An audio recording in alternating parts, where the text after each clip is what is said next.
Hello students, सिर्फ success channel में आपका स्वागत है। आज हम पढ़ने जा रहे हैं क्लास 10th की बुक फर्स्ट फ्लाइट के लेसन द ट्रीज़ के बारे में, जिसे लिखा गया है एड्रीन रिच के द्वारा। चलिए इस लेसन को देखते हैं। Can there be a forest without trees? Where are the trees in this poem and where do they go? तो जो एड्रीन रिच हैं वो कह रही हैं, क्या आपने कोई भी फॉरेस्ट ऐसा देखा है जिसमें एक भी पेड़ पौधे ना हो, अर्थात कोई भी जंगल ऐसा देखा है जो बिना पेड़ पौधों का हो? Where are the trees in this poem? हम जो ये पोएम पढ़ने जा रहे हैं उसमें ये ट्री कहाँ पाए जाते हैं? एंड वेयर डू दे गो? और फिर वो पेड़ कहाँ चले जाते हैं? देखिए, हम एक 1 बाय 1 स्टांजा करके पोएम को स्टार्ट कर रहे हैं। The trees inside are moving out into the forest that was empty all these days, where no bird could sit, no insect hide, no sun bury its feet in shadow. The forest that was empty all these nights will be full of trees by morning. तो first stanza में बताया जा रहा है the trees inside are moving out into the forest, कि हमारे मानव क्रियाकलापों के द्वारा कारण ही आज ऐसा हुआ है कि जंगलों से पेड़ ख़त्म हो रहे हैं, अर्थात जंगल के जंगल गायब हो रहे हैं। बल्कि एक जो ट्रेंड चल रहा है घर में पेड़ पौधे लगाने का, ये बहुत ज़्यादा चल रहा है। तो मनुष्य की बहुत ही उल्टी सोच होती है, वो जंगलों से पेड़ को काट रहा है और ख़ुद अपने घरों में पेड़ों को सजा रहा है। तो हमारी जो कवि हैं एड्रीन रिच ये बता रही हैं कि किस तरीके से जो ट्रीज़ हमारे इनसाइड हैं, अर्थात घर के अंदर हैं, ये धीरे धीरे वनों की ओर मूव हो रहे हैं, अर्थात जंगलों की ओर जा रहे हैं। The forest that was empty all these days, तो ये जो फॉरेस्ट हैं ऑल दीज डेज, ये जो जंगल हैं जो कभी बिल्कुल खाली हुआ करते थे, अर्थात आज मनुष्य की क्रियाकलापों के द्वारा कारण आज जो ये जंगल खाली हो गए हैं। Where no bird could sit, तो जब जंगल ही नहीं होंगे तो वहाँ पर कोई पक्षी भी नहीं बैठेंगे। नो इंसेक्ट हाइड, और वहाँ कोई भी पक्षी भी नहीं बैठेंगे, अर्थात जब जंगल ही नहीं होंगे तो वहाँ पक्षी भी नहीं बैठेंगे। No sun bury its feet in shadow, और जब जंगल ही नहीं होंगे तो सूरज डायरेक्ट ज़मीन पर पड़ेगा, अर्थात परछाई से होकर नहीं आएगा। The forest that was empty all these nights will be full of trees by morning, और ये जो वन है जो पूरी रात that was empty all these nights, और आज इस पूरी रात में ये जो फॉरेस्ट है ये पेड़ पौधों से भर जाएंगे, अर्थात अगली सुबह तक घरों के जितने पेड़ हैं ये धीरे धीरे मूव हो रहे हैं। और ऐसा प्रतीत हो रहा है कि मूव हो के ये जंगल में चले जाएंगे, और जो पूरा का पूरा जंगल जो अभी तक खाली है ये सुबह तक पेड़ पौधों से भर जाएगा। All night the roots work to disengage themselves from the cracks in the veranda floor. The leaves strain toward the glass, small twigs stiff with exertion, long cramped boughs shuffling under the roof like newly discharged patient, half dazed moving to the clinic doors. इसमें हमारी जो poet हैं एड्रीन rich ये बता रही हैं कि किस तरीके से जो पेड़ पौधों के पार्ट हैं वो रात भर काम कर रहे हैं, अर्थात काम करने में लगे हैं कि वो कितनी जल्दी फॉरेस्ट में चले जाएं। तो एड्रीन रिच बता रही हैं कि जो पेड़ पौधों की जड़ें हैं ये पूरी रात काम करती हैं, अर्थात पूरी रात ये अपनी जड़ों को ज़मीन से धीरे धीरे निकालने की कोशिश करती हैं, कि जिस तरीके से उनकी जड़ें ज़मीन को जकड़े हैं वो अपनी पकड़ को मजबूत थोड़ी सा कमज़ोर बनाएं और वो जल्दी से जंगलों की ओर ट्रांसफ़र हो जाएं।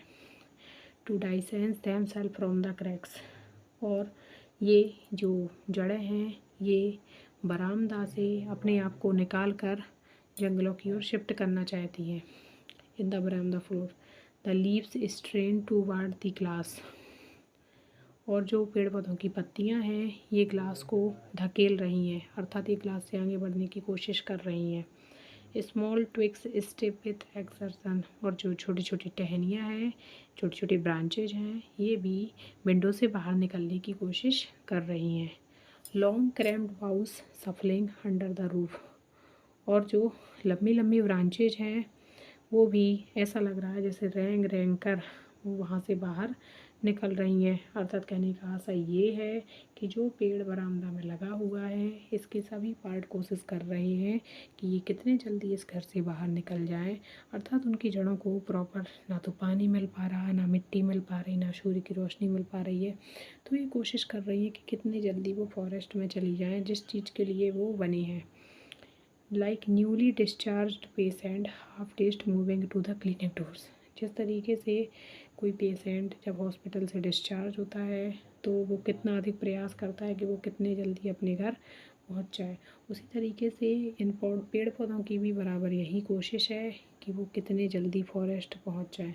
अर्थात जो फॉरेस्ट हैं वो ही उनका रियल घर है।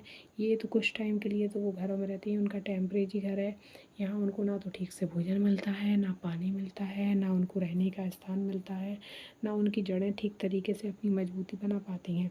इसलिए वो पेड़ पौधे जल्द से जल्द जंगल की ओर जाना चाहते हैं।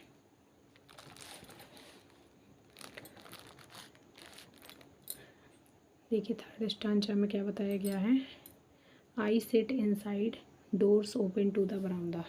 तो जो हमारे कवि हैं, हमारे जो कवि हैं एड्रीन रिच, ये बता रही हैं कि मैं अंदर बैठी हूँ, डोर्स ओपन टू द बरामदा, और जो बरामदा के गेट हैं ये खुले हैं। अर्थात जो एड्रीन रिच है ये इमेजिन कर रही हैं, ये बता रही हैं कि मैं अंदर ही बैठी हूँ और जो बरामदा के गेट हैं वो खुले हुए हैं।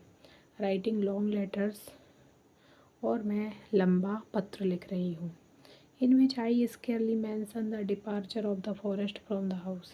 मैं लेटर में सारी चीज़ें इंक्लूड कर रही हूँ कि किस तरीके से जड़ें बाहर जा रही हैं, किस तरीके से ट्विक्स बाहर जा रही हैं, लंबी लंबी डालें बाहर जा रही हैं। लेकिन मैं जो सबसे इम्पोर्टेंट चीज़ है मैं उसको मेंशन नहीं कर रही हूँ कि जो पेड़ है वो घर से बाहर जा रहा है, अर्थात घर छोड़कर जा रहा है। The night is fresh, the whole moon shines in a sky still open. तो जो हमारी एड्रीन रिच है वो बता रही हैं कि जो रात है वो बहुत ही ज़्यादा फ्रेश लग रही है और चाँद पूरा का पूरा दिखाई दे रहा है, क्योंकि जो जंगल है, जंगल में एक भी पेड़ पौधे नहीं है, जंगल पूरा खाली पड़ा है। तो वहाँ से देखने पर जो मून है वो फुल साइज का दिख रहा है, अर्थात पूरा आकार दिख रहा है। जिस तरीके से पूर्णिमा का चाँद पूर्ण होता है उसी तरीके से जो मून है वो पूरा दिख रहा है। इन अ स्काई स्टिल ओपन, लेकिन the smell of leaves and lichen still reaches like a voice into the rooms. लेकिन वो कह रहा है कि जो पत्तियों की जो महक है और जो लाइकेन अर्थात जो काई जो पेड़ पौधों की छाल में लग जाती है उसकी जो महक है वो अभी तक रूम में आ रही है। कहने का आशा ये है कि पेड़ पौधे भले ही यहाँ की ज़मीन से निकल कर, विंडो को तोड़कर, कांच को तोड़कर यहाँ से निकलकर जंगलों में पहुँच जाएंगे, लेकिन उनकी जो महक है वो अभी भी यहाँ पर आ रही है, अर्थात रूम में अभी भी उनकी महक आ रही है। My head is full of whispers which tomorrow will be silent. Listen, the glass is breaking, the trees are stumbling forward into the night. Winds rush to meet them. The moon is broken like a mirror.